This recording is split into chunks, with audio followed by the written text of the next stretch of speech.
Assalamualaikum warahmatullahi wabarakatuh. Salam Om Swastiastu, Namo Buddhaya, salam kebajikan. Halo semuanya, saya Arjuna Ibowo dengan NIM B1A12448 dari Fakultas Hukum Prodi Ilmu Hukum Universitas Jambi. Baik semuanya, pada video kali ini saya dan rekan-rekan saya akan membawakan video pembelajaran mengenai pengertian hukum.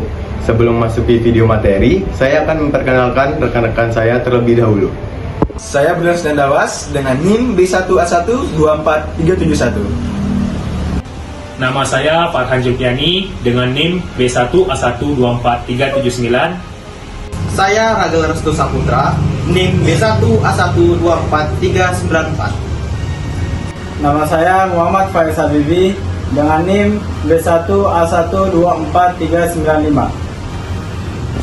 Satu kata mendefinisikan hukum adalah ketentuan. Nah, masuki materi video pembelajaran mengenai pengertian hukum. Pengertian hukum dibagi menjadi beberapa golongan. Salah satunya adalah menurut ahli. Menurut Utrecht atau ahli hukum dari Belanda, ia mengemukakan hukum adalah himpunan peraturan yang mengatur kehidupan. Peraturan tersebut dapat berupa perintah atau larangan yang mengatur tata tertib dalam suatu masyarakat dan harus ditaati oleh seluruh anggota masyarakat. Kemudian, Suroso mengemukakan hukum adalah himpunan peraturan yang dibuat oleh pihak berwenang dengan tujuan mengatur tata kehidupan masyarakat. Karakteristik dari hukum adalah memerintah, melarang, serta memaksa dengan menjalankan sanksi hukum yang mengikat bagi siapapun yang melanggar. Kemudian, JCT Simorangkir mengemukakan hukum merupakan peraturan yang bersifat memaksa dan berfungsi sebagai pedoman tingkah laku manusia dalam masyarakat yang disusun oleh lembaga berwenang. Hukum memiliki konsekuensi bagi siapa saja yang melanggar. Satu kata untuk mendefinisikan hukum yaitu norma. Di sini saya akan menjelaskan 3 konsep tentang hukum, yaitu hukum sebagai ilmu, hukum sebagai disiplin ilmu, dan hukum sebagai kaedah. Hukum sebagai ilmu. Hukum sebagai ilmu merupakan sebuah konsep yang mendasarkan kajian hukum pada prinsip ilmiah, sistematis, dan rasional. Dalam konteks ini, hukum memiliki sebuah pendekatan yang menjelaskan bahwa hukum tidak hanya berupa kumpulan norma atau aturan yang mengatur perilaku manusia, tetapi juga sebagai disiplin yang dapat dianalisis, dipelajari, dan dikembangkan secara logis berdasarkan metodologi ilmiah. Di sini saya akan mengutip salah satu pendapat ahli, yaitu Profesor Sudikmo Mertokusumo, yang mengemukakan bahwa hukum sebagai ilmu pengetahuan adalah kajian yang sistematis terhadap norma-norma hukum. Menurutnya, hukum memiliki karakter ilmiah karena memiliki sistematika logika yang dapat diuji melalui penerapannya dalam masyarakat. Jadi, dapat ditarik sebuah garis besar bahwasanya konsep hukum sebagai ilmu pengetahuan yaitu sebuah konsep yang memungkinkan kajian sistematis terhadap norma-norma yang mengatur kehidupan masyarakat. Dengan memanfaatkan metodologi yang relevan, hukum tidak hanya berfungsi sebagai alat regulasi sosial, tetapi juga sebagai sarana untuk memahami, menganalisis, dan menciptakan keadilan secara rasional. Hukum sebagai disiplin. Hukum sebagai disiplin merujuk pada kajian sistematis mengenai norma, aturan, dan prinsip yang mengatur perilaku manusia dalam masyarakat. Hukum tidak hanya berfungsi untuk mengatur, tetapi juga untuk memberikan keadilan, kepastian, dan perlindungan bagi setiap individu. Dalam konteks ini, hukum mencakup banyak sekali aspek seperti HAM, kewajiban, sosial, serta hubungan antar negara atau individu. Sebagai disiplin ilmu, hukum juga berusaha menganalisis, mengevaluasi peraturan-peraturan yang ada, serta memberikan sebuah solusi bagi permasalahan sosial yang timbul. Salah satu pendapat ahli yang saya ambil yaitu Roskopon. Menurutnya, hukum sebagai disiplin ilmu tidak hanya membahas norma-norma yang ada, tetapi juga berperan dalam memahami bagaimana hukum dapat digunakan untuk mengatasi masalah sosial dan menciptakan harmoni dalam masyarakat. Sebagai sebuah disiplin hukum, harus memadukan teori dengan praktik, serta selalu relevan dengan kebutuhan masyarakat. Jadi, secara garis besar bahwa konsep hukum sebagai disiplin ilmu dapat dilihat sebagai upaya sistematis untuk memahami, menganalisis, dan mengevaluasi norma-norma yang mengatur kehidupan manusia. Sebagai sebuah disiplin, hukum tidak hanya mempelajari aturan-aturan yang ada, tetapi juga berupaya untuk menjawab kebutuhan masyarakat dan menciptakan keadilan serta ketertiban. Hukum sebagai kaedah. Secara konseptual, hukum sebagai kaedah merujuk pada aturan atau pedoman perilaku yang bersifat normatif. Berbeda dengan norma sosial atau norma agama, hukum memiliki karakter formal karena dibuat, diakui, dan ditegakkan oleh lembaga negara.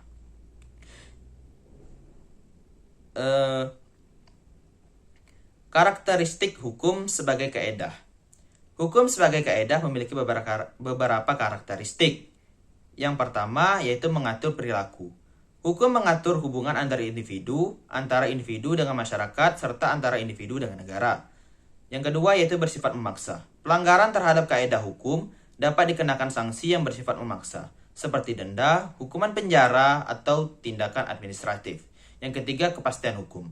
Hukum bertujuan memberikan kejelasan mengenai hak dan kewajiban agar tidak terjadi ambigu dalam pelaksanaannya. Yang keempat, bersifat umum. Kaidah hukum berlaku secara umum untuk seluruh anggota masyarakat meskipun terdapat kekhususan dalam beberapa kasus tertentu. Jadi, dapat disimpulkan bahwa hukum sebagai kaedah adalah ketentuan-ketentuan tentang baik atau buruknya perilaku manusia di tengah pergaulan hidupnya, dengan menentukan perangkat-perangkat aturan yang berisi larangan, perintah, atau sebuah kebolehan. Baiklah, saya akan menyebutkan satu kata yang mendefinisikan tentang hukum, ialah peraturan. Baiklah, saya Faiz akan menjelaskan tentang yang pertama, hukum sebagai tata hukum, yaitu suatu tata kaedah merupakan sistem kaedah hukum secara hierarkis. Hierarki kaedah berdasarkan Undang-Undang Nomor 12 Tahun 2011 adalah yang pertama, Undang-Undang Dasar Negara Republik Indonesia tahun 1945. Yang kedua ialah ketetapan Majelis Permusyawaratan Rakyat atau TAP MPR. Yang ketiga ialah undang-undang atau peraturan pemerintah pengganti undang-undang. Yang keempat ialah peraturan pemerintah. Yang kelima, peraturan presiden. Yang keenam, peraturan daerah provinsi. Yang ketujuh, peraturan daerah kabupaten atau kota. Hukum sebagai tata hukum mengandung 3 prinsip. Selanjutnya ialah 1. Kaedah hukum disusun secara hierarkis, mulai dari kaedah hukum yang lebih tinggi kedudukannya sampai kaedah hukum yang lebih rendah. Yang kedua ialah individualisasi. Kaedah hukum yaitu ketentuan yang lebih rendah berdasarkan atas ketentuan yang lebih tinggi. Keberlakuan kaedah hukum ini disebut keberlakuan yuridis.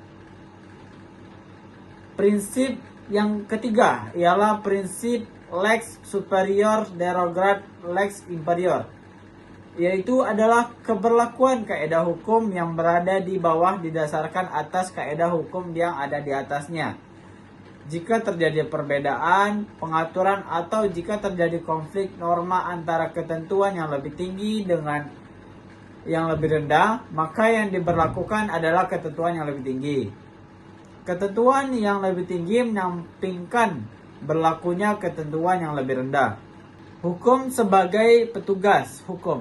Dalam hal ini, hukum dipandang dari aspek penegak hukum. Masyarakat awam memandang wujud hukum pada hakim, jaksa, polisi, dan pengacara. Hukum sebagai keputusan penguasa. Hukum dipandang sebagai perangkat peraturan tertulis yang dibuat oleh pemerintah. Misalnya, Undang-Undang Dasar 1945, Undang-Undang Peraturan Pemerintah Pengganti Undang-Undang, Peraturan Pemerintah, Peraturan Presiden, Peraturan Daerah Provinsi, Peraturan Daerah, Kabupaten atau Kota, Peraturan Desa, dan keadaan individual. Seperti putusan hakim atau putusan pejabat, tata usaha negara. Poin selanjutnya akan dijelaskan oleh Berlian Setiawan. Kepada Berlian dipersilakan. Satu kata untuk hukum bagi saya adalah ketertiban. Hukum sebagai proses pemerintahan. Hukum dalam konteks ini berperan sebagai suatu proses yang dijalankan oleh pejabat pemerintahan dalam rangka mengambil keputusan-keputusan yang berlaku secara sah. Ini termasuk keputusan yang diambil oleh aparat pemerintah dan juga keputusan hakim dalam pengadilan. Keputusan-keputusan tersebut bersifat mengikat dan dipergunakan untuk mengatur kehidupan masyarakat serta menjamin berjalannya kepastian hukum. Selain itu, proses pemerintahan juga melibatkan regulasi, kebijakan publik, dan tindakan administratif yang diselenggarakan oleh negara yang semuanya berlandaskan pada prinsip-prinsip hukum yang berlaku di negara tersebut. Sebagai contoh, dalam ranah administrasi negara, peraturan-peraturan yang diterbitkan oleh lembaga pemerintah dapat mempengaruhi berbagai aspek kehidupan sosial dan ekonomi masyarakat. Selanjutnya, hukum sebagai keperilakuan yang anjek atau sikap tindak yang teratur. Ini artinya, hukum sebagai perilakuan yang anjek mencakup pola perilaku yang teratur dan stabil dalam kehidupan sehari-hari, yang terbentuk melalui kebiasaan atau norma sosial. Dalam masyarakat yang bersifat hukum, ada kecenderungan untuk mempertahankan keteraturan sosial yang melalui pengulangan perilaku yang tidak hanya diterima secara hukum, tetapi juga secara sosial. Ini berarti hukum tidak hanya bersifat normatif atau tertulis, tetapi juga mencakup aturan-aturan yang berlaku secara tidak tertulis yang tercermin dalam kebiasaan atau adat istiadat. Sebagai contoh, sikap jujur dan berbisnis atau menghormati hak orang lain adalah bagian dari perilakuan yang ajak yang turut menciptakan keadilan dalam masyarakat. Selanjutnya adalah pengertian hukum sebagai jalinan nilai-nilai. Hukum berfungsi sebagai sarana untuk menyeimbangkan dan menyelaraskan berbagai nilai yang ada di dalam masyarakat. Nilai-nilai ini dapat berupa konsep tentang moralitas, etika, keadilan, serta prinsip-prinsip yang mengatur kehidupan bersama. Dalam hal ini, hukum bertindak sebagai penghubung antara kepentingan publik dan privat, serta antara hak individu dengan kewajiban sosialnya.